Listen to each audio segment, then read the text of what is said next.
দাদা কি বলবেন আজকে উইন্টার সিজনে তারপরে ফুড ফেস্টিভ্যালকে নিয়ে? আমি যেটা জানতাম না সেটা হচ্ছে এটার প্রথম বছর, এটাই একটা দারুণ ব্যাপার।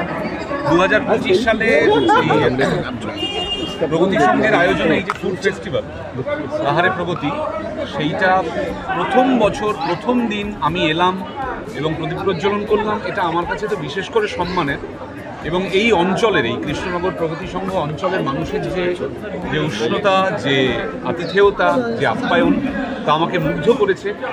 আমি চাইবো, এবং আমার এখানে যে বন্ধু আছেন পাপানদা, গো এভরিওয়ারের সূত্রে যার সঙ্গে আমার আলাপ, তাকে রিকোয়েস্ট করব যে প্রদীপ প্রজ্বলন প্রতিবারেই ডাকার দরকার নেই, কিন্তু প্রতিবারে যেন আমি এই ফুড ফেস্টিভ্যালটাতে একবার করে আসতে পারি। কারণ ফুড ফেস্টিভ্যালে কমফোর্ট ফুড একটু জানতে চাইবো যে আপনার ডাল ভাত মাছ ভাজা জল চা কফি, ব্যাস। তাহলে আমাকে কিন্তু ফুড নিয়ে বেশি জিজ্ঞাসা করলে মানে একেবারেই খুবই একটা আনরোম্যান্টিক আনসার পাওয়া যাবে।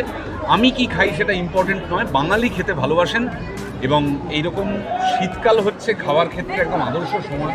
আমরা সকলেই জানি আমাদের এখানে কীরকম গরম পড়ে, ঘেমে নেই, তার থেকে সুন্দর একটা শীত পড়েছে, গলায় মাফলার দিয়ে সোয়েটার পরে জ্যাকেট পরে ফুড ফেস্টিভ্যালের থেকে এর থেকে বেটার টাইমের কিছু হয়। ফলে তো অসাধারণ টাইমিং হয়েছে একটা, এবং নতুন বছর। আর একটা কথা, এটা হচ্ছে ফুড ফেস্টিভ্যালের বাইরে গিয়ে একটু তালমারের পরে যে সাফল্য পাওয়া গেছে, নতুন কি আন্তর্জাতিক স্তরে না, আন্তর্জাতিক স্তর আলাদা করে নয়, তালমার রোমিও জুলিয়েট আসলে একটা বাংলা ওয়েব সিরিজ, বিদেশি গল্প থেকে হতে পারে, কিন্তু আমরা সবসময় চেষ্টা করি যে প্রতি বছরই নতুন নতুন কিছু কাজের মাধ্যমে, কিছু মিউজিকের মাধ্যমে, সিনেমা ওয়েব সিরিজের মাধ্যমে মানুষকে আনন্দ দিতে। আমাদের সেই চেষ্টা জারি আছে। আশা করি নতুন বছর যে কাজগুলো হবে সেগুলো মানুষের ভালো লাগবে।